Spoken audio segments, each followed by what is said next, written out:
What is up, Card Breaker Nation? We are back again for another episode of Beyond the Breaks with me, your boy Tom, and the boy Danny Danish. Congrats to the Texas Rangers for winning it all last night. I know CK probably feels a little bit whatever about that with Scherzer and DeGrom getting their first rings. So shout out to the Rangers. I wanted to see the Diamondbacks do it. They didn't. And also, right in my opening monologue, I was wrong about AD. This dude is balling. I love to see it. The Lakers are playing great. Austin Reeves is playing great. LeBron James is 38 years old. This is awesome. Tom, Danny, how we doing? Dylan, bro. Another awesome show planned for y'all this week, man. Got some crazy news. Not a whole ton of news this week, but some cool stuff happening for you, man. The Card Breaker Nation, we rolling. We got a last case of Topps Tier 1 up on the page. They down to like 7-8 teams. They got to fill it, close it out. Same, we got a monster NFL mixer. Plus, we got a quarter case of Mosaic No Huddle. If you're bored and you want to jump in something cheap and have some fun, Nation, we got plenty of breaks on the page. But yeah, man, another good week. Watched my Browns lose an agonizing one to the Seahawks. We talk about agonizing games. I won't go there, Gilly. Probably one of the worst games I've ever watched in NFL history. But yeah, man, I'm chilling. Danny, it's basketball Danish. season, bro. How you doing? It's brother? basketball season. It really is. What's up, Danish? I'm doing pretty good, guys. I'm doing pretty good. Yeah, coming off a big dub. Cowboys got one off against the Rams. Put on a display. So I'm over here not complaining at all. Are you ready for this weekend, though? Are you ready for this weekend? I'm ready for this weekend. I'm ready to king myself. This dude got a Burger King crown, bro. This dude got a Burger King crown. What is this? Ourselves at the NFC East. Spam the money line. Spam the money line. Spam the money line. Oh, man. What do you got in store for us, Gilly? What do we got in store for us? We were talking about basketball, and I was talking about LeBron. So our first topic is the Bronny James image variation 1 of 1 was pulled on release day, like 3 hours after the whole entire release day, the whole entire drop. The card was pulled at Cards at the Cages. It's a local card shop in Greensboro, North Carolina. No one really knows the value of this card since it's its first super factor, and it is an image variation. Collectibles Guru says it's undoubtedly a 10K card. I would have to agree with them there, honestly. I would have to agree with them there 100%. Yeah. No, I agree. That card's going to hold some sick value. Like you said, it's his very first superfractor. It's out of the McDonald's set, but hey, that might be it, man. Let's see if Fanatics signs him to a Fanatics exclusive, and we don't get to see him at Panini products in a couple of years. Well, he already has he already got autos in this product, so it might already be a Fanatics exclusive. Yep. Question is though, when LeBron's deal with Upper Deck is done, does he go to Fanatics too? I would think so. He's gonna want to be where his kid's at. If Bronny goes to Fanatics, Bron Senior is going to Fanatics too, man. Yeah, with all the big people I've seen, tied up with Fanatics, Brady, Travis Scott, people like that. A lot of people are tied up in Fanatics with a lot of money in Fanatics. I wouldn't shock me to see LeBron be involved with Fanatics at some point in his post-playing career. Yep, no, I agree. And Fanatics is going to take over basketball in 25 before they take over basketball in 20 or base football in 26. So, it only makes sense. Hopefully, that's right around when Bronny's starting anyway. So hopefully it doesn't cause us any chaos like some of the stuff they've been doing this year, but we'll still be able to get some cool stuff, man. I'm really looking forward to them trying to pull out some type of Topps Chrome or something like I said on a previous show for when they do at least have somewhat of a license to at least kind of get their feet wet, as far as getting their stuff actually printed and not continuously making mistakes, which we'll get to later. Yeah, no, we're gonna get to that one later. I still can't believe that. But in our next topic, we have the first look at Prizm, guys. We have our first look at Prizm. We're just gonna wait for CK to pull up the picture really quickly, and I'm just gonna go through them with you real quick. Give our opinions on the design this year. So first up, we have the gold Bryce Young. If I'm gonna be honest, Prizm's design this year, I'm just a fan of the 2021. That's just me though. And then this is what's interesting to me. the dual color blasts. I think this is a really cool concept on the color blast. This one has Joe Burrow and Jamar Chase on there. So that's pretty awesome. You also, this is the new short print on the Stroud. It was White Fire Knights or something like that. I forget the exact name. Another cool parallel to add in. Of course, you have your manga. We have the Josh Allen manga right here. As it's manga, not manga. I know a lot of people say manga. It is manga. I love anime, so it is manga. It's not manga. I've heard Tom call it manga multiple times. So yeah, we have the Josh Allen manga as well. We have what I'm looking at right now is the Anthony Richardson Gold Vinyl RPA, which obviously very, very beautiful card. The RC placement on it though is interesting to me. It's in the middle of the card. It's like right in the middle right of the card, which I find interesting. And then the next card, we have the Red Wave, the Bijan Robinson, which I like the Red Wave design this year. It looks pretty cool. You have your franchise legends on the next one after that, which is the Drew Brees. And you got your hype Jalen Hurts insert. And then to top it all off, you have your Panini Prizm Patrick Mahomes Silver. So what are you thinking of these guys? What's your opinion on the design this year, Tom? I took a quick look at it when you sent it over. I don't hate it. Again, it's probably not my favorite of the designs over the last couple of years. 2020, like you said, man, they got it right. They went very simple. They went very clean. It was an elegant, nice card. 21 got a little bit away from that. 22 even a little further away. Here, I don't think it's much further than they've been over 22 and 21 and 22. So I don't hate it. Prizm's always going to be a staple product. They could print it all pink and it's still Prizm. People still buy it. They'll get silver Prizm. So, it's your staple set. They're not going to get too far away from the original design. They're just going to try to change the boxes around a little bit, make it look fresh and new and what they think is popular. So, yeah, I'm sure we're going to go through bucket loads of cases of Prizm like we do every year in the nation. And again, it's going to be your staple. It's going to be your turning point. It's going to be your gold standard for your cards and where things are really going to pan out in the market. And we're getting it a lot earlier this year than we have been. I would expect we're going to see this probably right around Christmas or first week of January, or first weeks of January, as comparatively speaking to like March, April, like after the season was over the last couple of years. So yeah, I mean, I love it.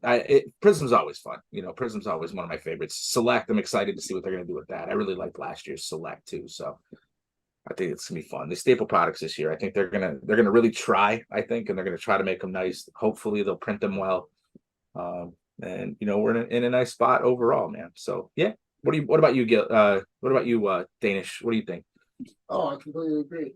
The 2020, 2021 set, have that design, yeah, it just pops, But I'm not saying that this year, like I don't like it this year, but personally, like you said, I like those the best. Sal's asking where CK was. It something I said? Sal, it wasn't what you said. It was what you sent. I had a chance to look at that video you sent to Tom earlier with the beer. Very interesting choice. I gotta try it. I have to try that. It's not beer, it's Modelo's Oro. Modelo's Oro. Yeah. Yeah, he probably said that better than me. And our next topic.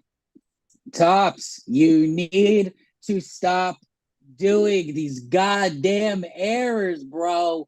We need to stop. There is another Bowman Chrome error. This time it is a 1-of-1 superfractor of Deshaun Knowles, which was pulled by the Break Club. But here's the thing. It wasn't Deshaun Knowles. It was actually BJ Murray, which was pointed out on Instagram by Deshaun Knowles in the comments. Deshaun Knowles literally commented on this guy's card thinking, this dude literally pulled a Deshaun Knowles card thinking, oh, nice, I got a 1-on-1 superfractor Deshaun Knowles. And then Deshaun Knowles goes and comments on his card, oh, yeah, by the way, it's BJ Murray. That's absolutely insane. This is nuts. The The quality control in Bowman Chrome this year has been absolutely abysmal at best. Just get your shit together, Topps. Get your shit together. I know we also have the picture of the comment that he left on Instagram as well, too. Yeah, I can't agree more, dude. Your first year, guys. You got to get It's like this really right. Come on. Like, everybody when all this news initially came out was like, man, I'm excited. You got something new blood. Panini's the quality control sucks. They can't fill redemptions. People getting all upset all over that stuff. And then we're like, cool, Fanatics is taking over. And then it just becomes this aggressive battle for supremacy before it's supposed to be a battle for supremacy. And now your first real test of quality control and you're dropping the ball this bad. I mean, I get Panini makes mistakes, bro, but I've never seen Panini make two superfractors or two one of ones of the same card and try to put that out. I mean, I've not come across anything like that. And then to get the wrong players, yeah, Panini does that pretty often. We've had a few of those, or you get the whole back of the card as a whole different card. And I've seen that before too. But when it comes to these comes to these big cards like this, superfractors, like that is the stuff that should be like literally being like hand looked at and then okay, cool, put it in the till so that it gets thrown into a pack. Like that stuff's got to be at the top of your list because that is what people are going to gauge your business off of. And these are the cards that are going to get the most notoriety and the most media. And if you're messing them up, all that media is going to you. So, yeah, man. A number to 100, put two sets of 100 in there. Okay, cool. Easy enough to fix that. But, yeah, this superfractor stuff, dude, like, it's a little scary. I don't like it. Hopefully this is like a learning curve for them, and this is it. They're going to make all their mistakes up front and get them all done. But, man, that's another tough one, man. The fact that the wrong dude on the card, plus you have two superfractors of 74 players that you agreed that are out there. Is there more now? Now you're leaving so much doubt in people's mind that, is it a true one of one? Is my 1 out of 5 really 1 out of 5? Like, I think that's going to hurt the market on the cards because people are going to be like, I buy a freaking Corbin Carroll superfractor for $100K and then another one pops up. What am I doing here? Like now my card's worth 50 grand, 40 grand, 30 grand because it's a 1 of 2. Like, you have some really upset people, especially the big money guys that are buying these big cards and holding on to them. So I definitely don't. They need to fix that. Hopefully, like I said, the Bowman Chrome is it. You got your mistakes out the way, and now you know what to look for. Yeah, totally agree. And before we ask Danny's opinion on that, there's actually a question for Danny from the chat. Is Danish's beard real or is it spray painted on? Apparently, it looks perfect. Natural. Look at that. Natural. Danny, what's your opinion on this whole entire superfractor situation? Oh, there shouldn't be 2 out of 1 cards out there. It's simple. Just hands down, just no 2 out of 1 cards. Nope. I agree with you. Yeah, I agree. That's the bottom line. It's just bottom line. Shitty. It's shitty. All right, so we're going to be going on to new releases now. So tomorrow we have Bowman Sterling, which, Tom, are we dropping Bowman Sterling tomorrow? We are. I'm going to do a half case, probably with a full case option. We'll see what's going on with that. It's a ton of autos. You're talking 60 autos a case. Like, it's loaded.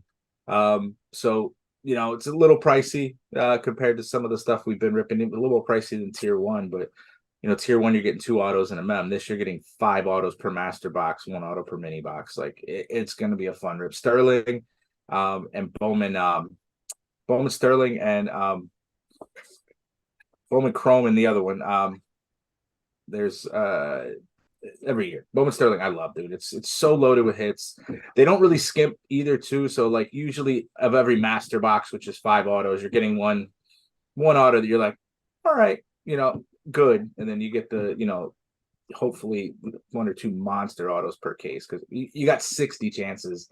You jump in a case break of that, the chances you walking away with nothing, albeit possible, probably not likely with 60 autos in there. Hopefully they can spread the love, across the board. Beautiful cards too, man. If you guys haven't had a chance to take a look at Bowman Sterling, bro, it's pretty. It's a real pretty product this year. So Looking And forward to that one.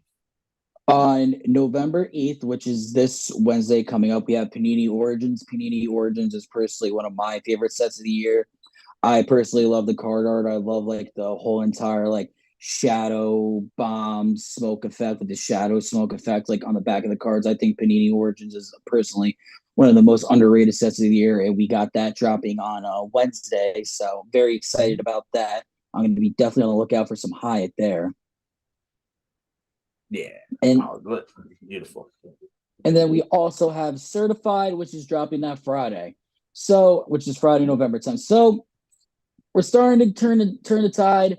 It was a slow October for releases, but we are starting to get back in full throttle mode again with all these releases. So we're going to be having up some fun mixers, case breaks. You know how we do it here at the Nation. So yeah, definitely very excited about all those products.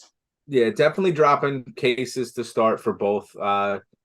Tuesday pre-fills for Origins, Thursday pre-fill for Certified, but it's gonna be a fun weekend, doing half cases of each, stuff like that. Maybe throw some smaller stuff up, but let some of the some of the guys on a budget get some cool hits as well too. Certified's 50 cards, Origins is 7.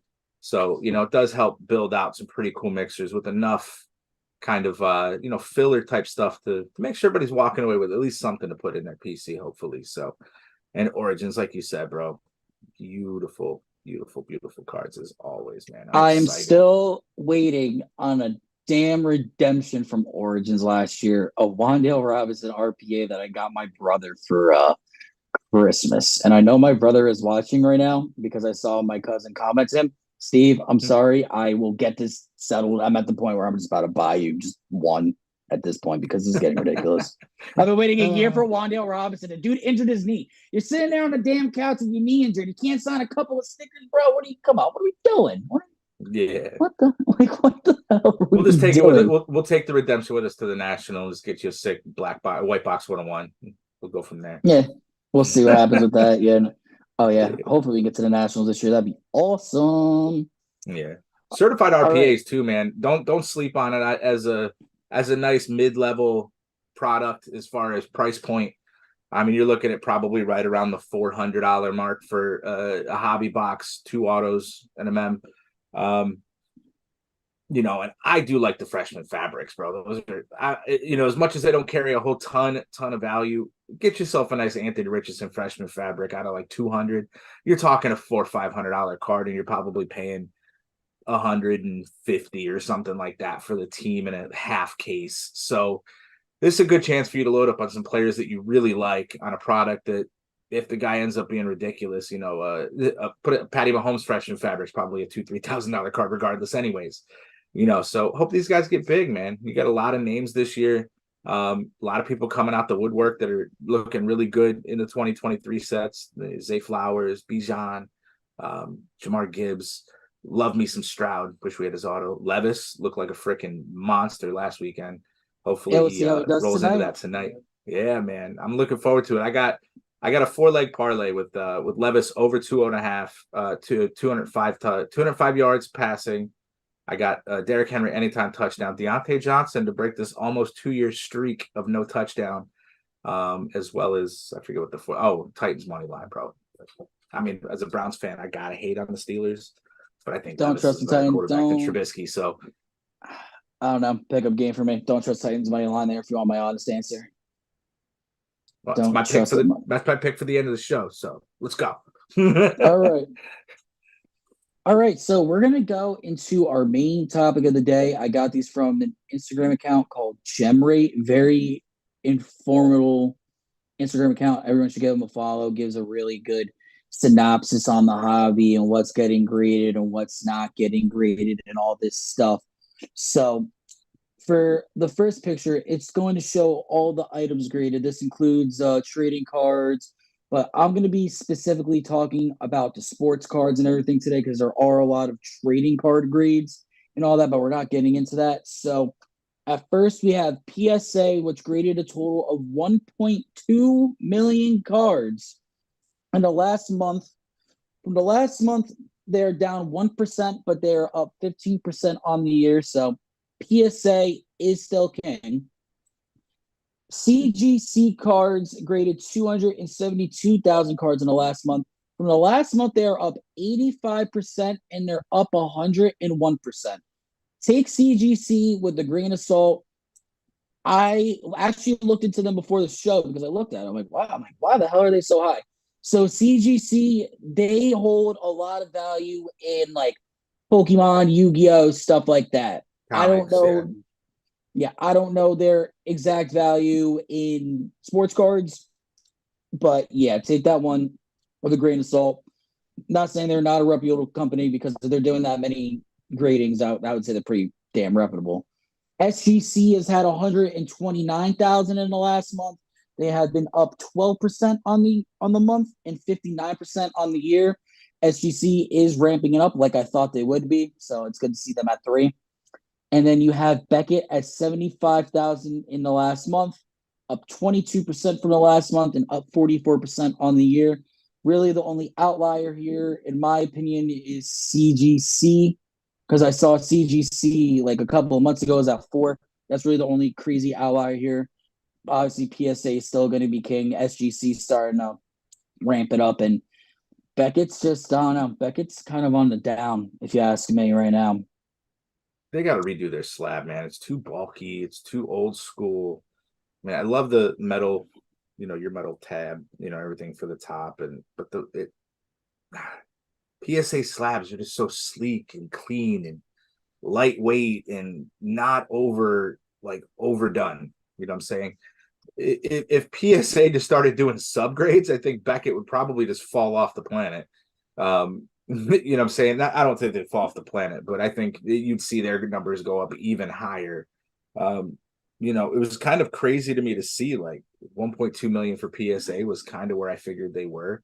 I did not buy that Beckett was only at 75,000 cards. That means, you're looking at like processing 2,500 cards a day on an average. That's it. That's a small operation comparatively speaking. But SGC, I know you've been all over SGC with the new deals that they're running with the quick turnaround. So I definitely expected that big jump for this month with what they've done over the last couple of months. Not my favorite slab either, compared to PSA, but I don't hate them. The all black slab, at least that makes the card pop a little bit more. And I think so. You're going to send a card in, $15, $20, $30 card that you just want slab. You get it back for 10 or 15 bucks in 2 or 3 weeks.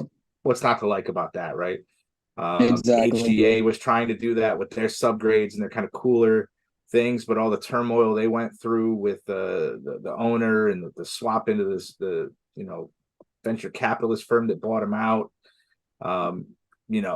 They never really got a chance. I think HGA I was really expecting, especially when we started and the 2020 boom.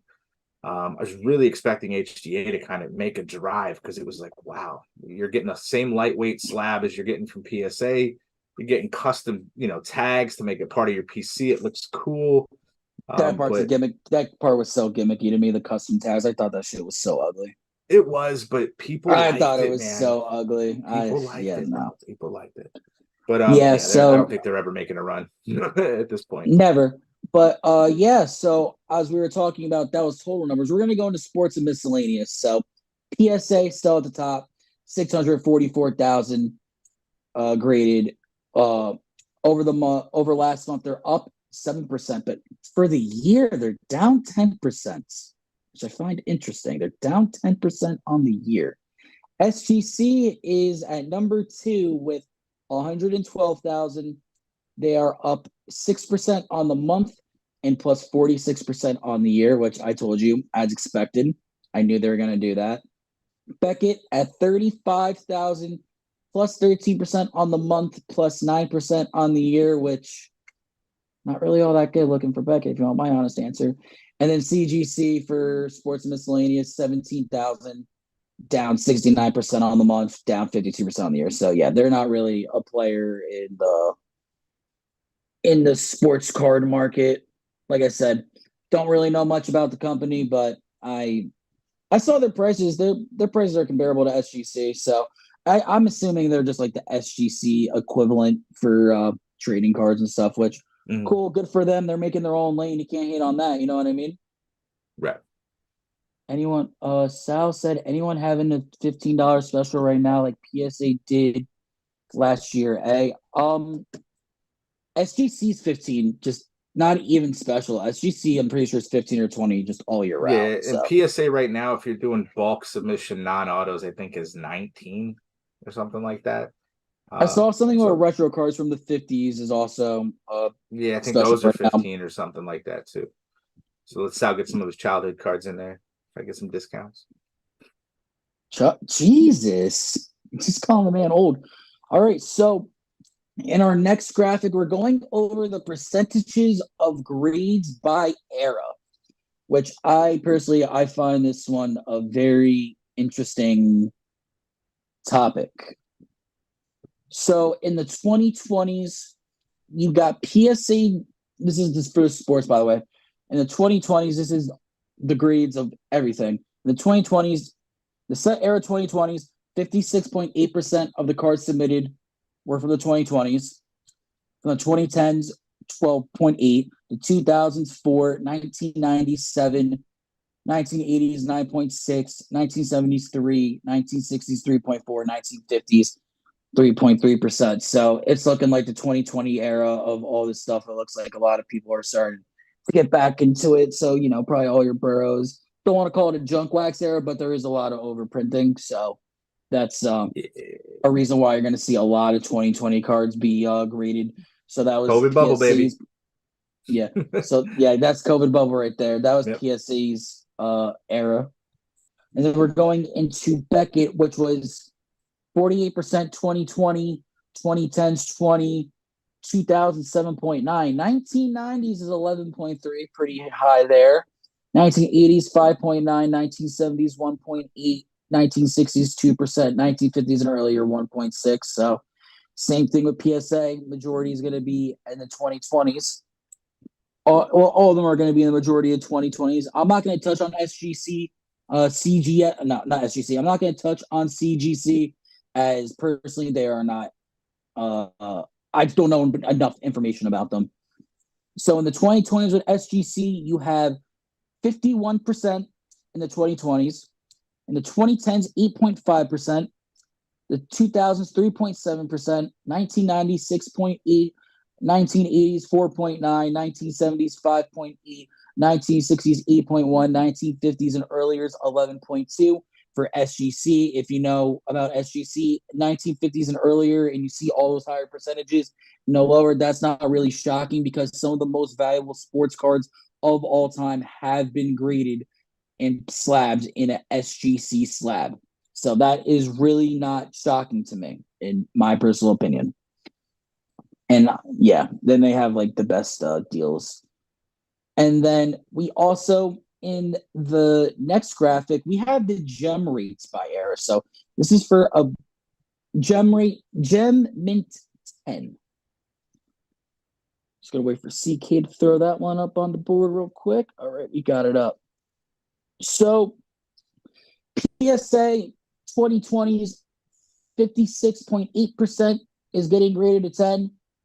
I don't believe that shit whatsoever. Apparently it's in the database. Don't believe it. 2010's 12.8, 2004, 1997, 1980s 9.6, 70s 3, 60s 3, 50s 3. So the reason why you see in the 80s and 90s you have a higher percentage is because of just how much was printed at that time. For Beckett, you have the 48% for the 2020s. The 2010s is 20.8, 2007.9, 1990s 11.3, 1980s 5.9, 1970s 1.8, 1960s 2%, and 1950s 1.6.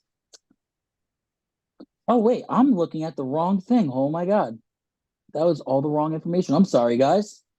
Wow. So yeah, PSA Sports 48.7%, 2020s, PSA Sports 2010s 46, 2000s 19.3, 90s 15.6, 80s 7.6, 70s 1.9, 60s 0.2, 50s 0.2.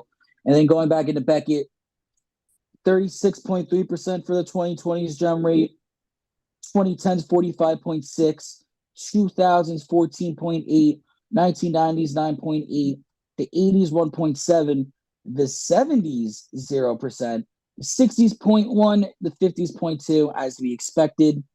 SGC 48.2% gem rate in the 2020s, 37.1 in the 2010s, 14.8 in the 2000s.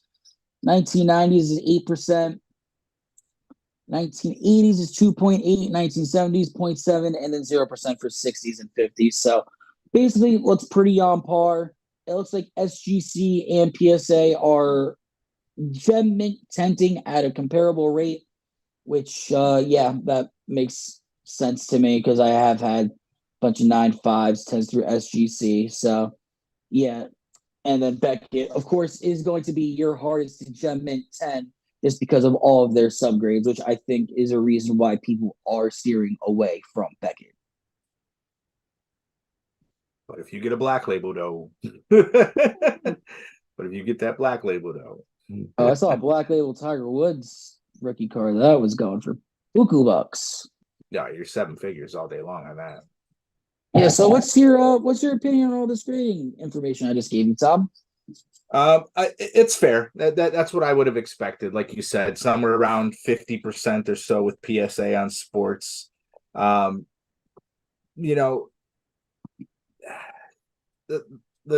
print process now is a lot better than it would have been in the 60s, 70s, and 80s, meaning that like the actual building of the card wasn't going to cause so much errors as much as now it's the cutting process is usually where all of your crap happens. You're tearing edges, you're bumping corners, you're not centering and stuff like that. So, and these cards that your modern era cards are just built to stand the test of time. You're not going to put these in your in a shoebox and look at them 20 years later and they're yellow, right? That's not going to happen.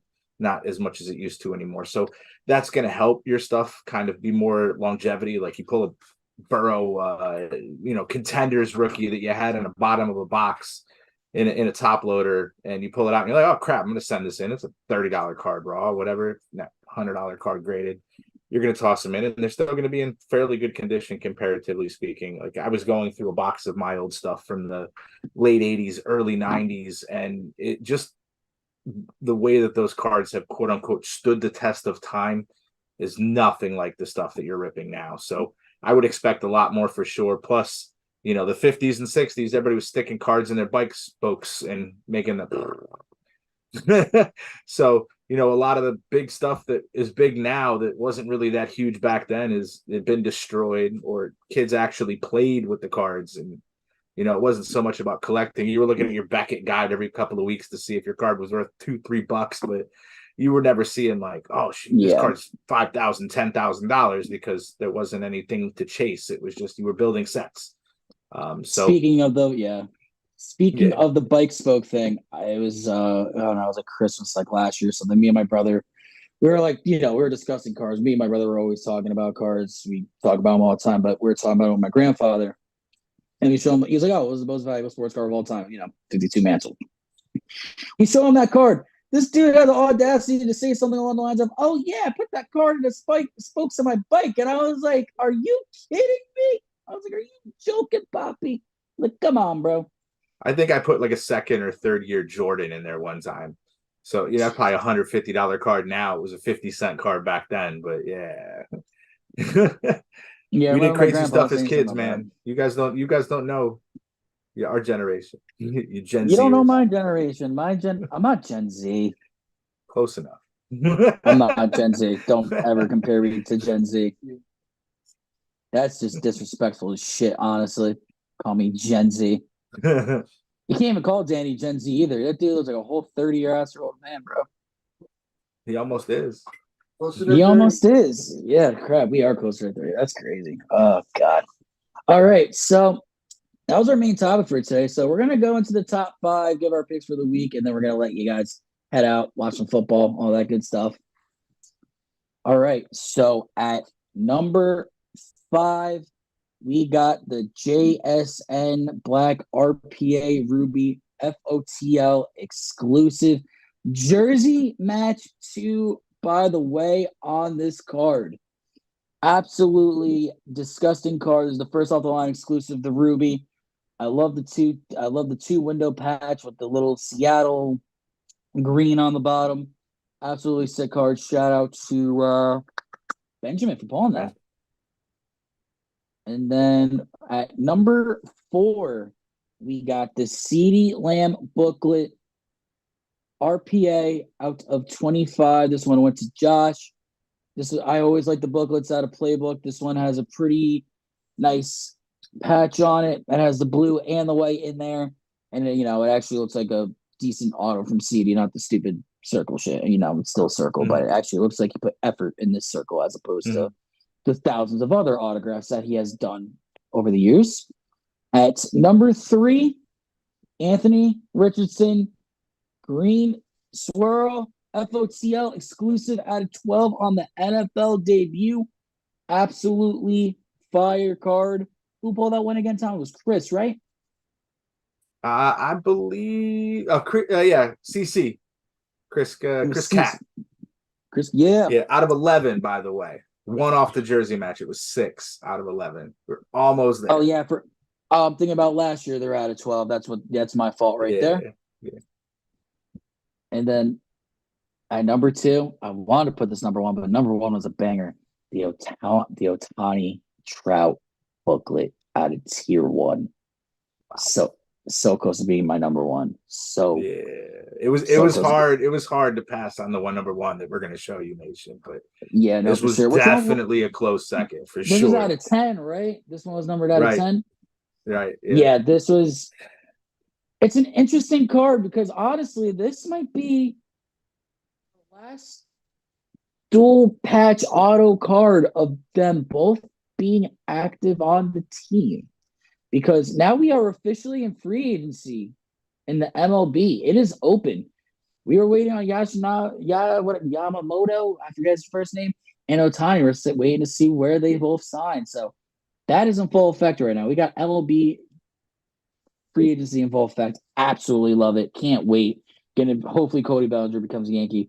But at number 1, Tua Tagovailoa, rated rookie, Black Pandora, auto. Boy, Tony.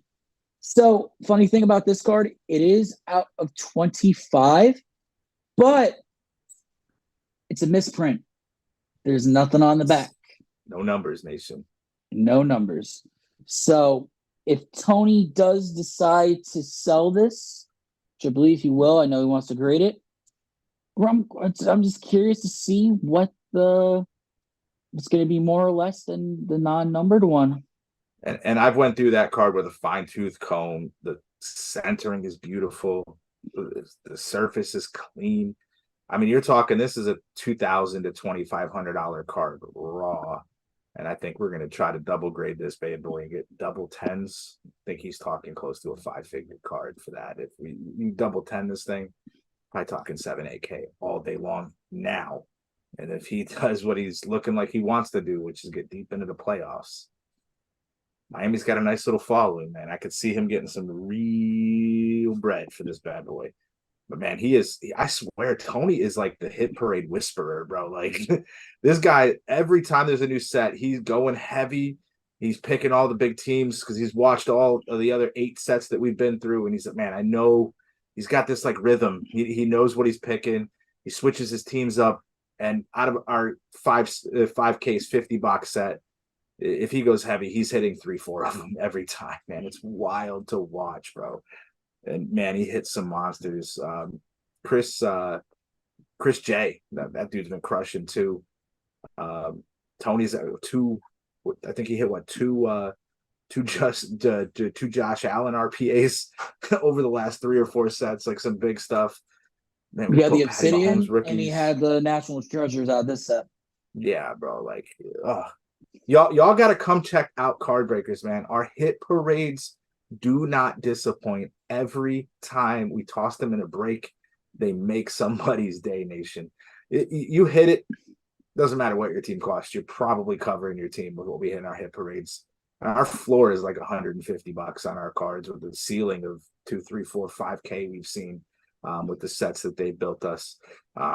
I'm in the midst of trying to work on a 100 box set for the next set with a little bit lower price point, but some real top level hits potential in there as well, so we could fit like cases of them in a break at a time, Nation, because we like to have fun here, Nation. If you haven't noticed, if you're not part of the Nation on Facebook, man, find us. Card Breakers LLC is the group.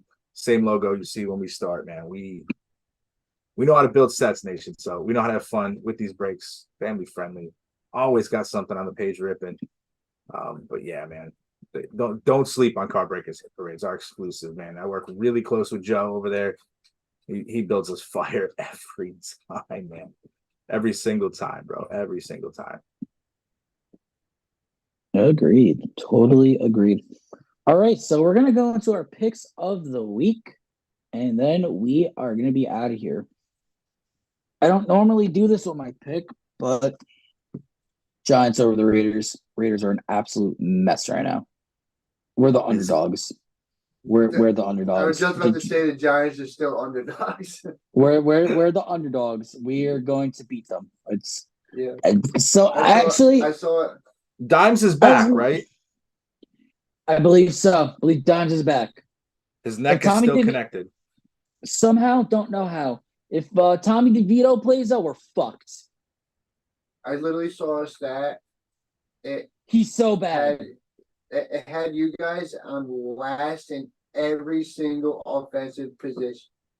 Yeah. DeVito is so bad. Every single one. We watched that whole game. Look, we blew it to Zach Wilson. Props to Zach Wilson. He's been playing good. But when I saw in overtime, first play, screen to Saquon Barkley. Second play, screen to Saquon Barkley. Third play, screen to Saquon Barkley. All like on our 20-yard line, I was just like, what the hell is going on, man? I haven't talked to CK about that game. I don't really plan on talking to him about that game. So, yeah. I'm taking tonight, bro. I'm taking the Titans money line, bro. I think that Will Levis is going to outplay Trubisky. We're going to have ourselves a nice little game here tonight. Trubisky's not the starter, bro. Who started? KP back. KP's back. Oh, even KP. I don't care. I think still Will Levis is a better quarterback than Kenny Pickett. I'm playing. I don't think he's a better quarterback, but I just think they're a good team, man. Titans look like they want something. I'm still taking Sal, Titans. they benched your boy. Benched Jimmy G. That dude is awful. Aiden O'Connell, baby. Let's go. 2023 rookie. McCarr just took him in the big boy. Shout out Mikey McCarr. Danny, who's your pick, bro? I said at the beginning of the podcast, bro. I'm going to Cowboys. They're underdog. They in Philly. They want. I'm not being. They're gonna win at Philly. They won 7 of the last 10 games. Yo, they might. Philly fans want their batteries at Dak. What? Philly fans might throw batteries at Dak. We live in the area of Philly fans and Giants fans and all that. I will say this about Philadelphia fans. They're a very passionate fan base. They are feral. They're legitimately like feral cats. They're insane. I've never seen anything like it. They're legitimately feral. I went to a tailgate and just that. I refuse to go. I refuse to go to Lincoln Financial Field. I'm good. I'm okay. I did a test run. I don't need no test run. I don't need no test run. I like my couch. Yeah, I went to a Giants Eagles game in MetLife. That wasn't bad. I will never take the hour trip out to Philly. No, I'm good. I'm okay. Yeah. I'm totally okay off that. All right, enough rambling about the Eagles and their feral fans. From me, from Tom, from Danny, if you are watching on YouTube, please give us a like, comment. It helps out a lot. Join the Facebook group. It is down below in the link and it's in the bio and it's also in the video. Peace out, nation.